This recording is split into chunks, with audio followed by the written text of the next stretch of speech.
A day in my life as a content creator. This is your CDW and the Mom Millennials Vlogger. And I love you all. For today's video, we conducted Bayanihang Bulilit second and the last day.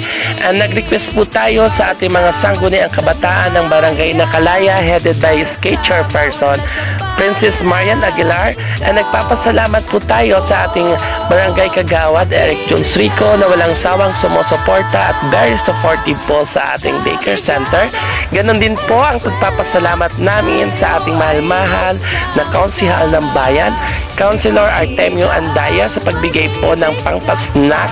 And syempre po, hindi po nagpapahuli ang ating Councilor Moises Sanyano, ang susunod na Councilor ng bayan. At nagpapasalamat po ako sa mga magulang na nag-attend kay Ate Imelda Sapanta, Irene Dampil, Angelita Selvio sa pagtulong po sa paglinis at sa pagkandak ng Bayanihang Bulilit.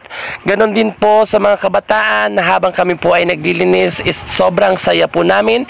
Ito pong paglilinis na ito ay inihahanda po natin ang ating paaralan sa unang pagbubukas po ng klase ng daycare dito sa aming barangay upang ligtas po ang mga kabataan lalo na po sa dengue, dahil po ang aming barangay is nasa lumalaki na po ang dengue cases dito sa amin. Kaya po inihahanda po namin ang aming paaralan para po ligtas at maayos po ang papasukan ng mga bata.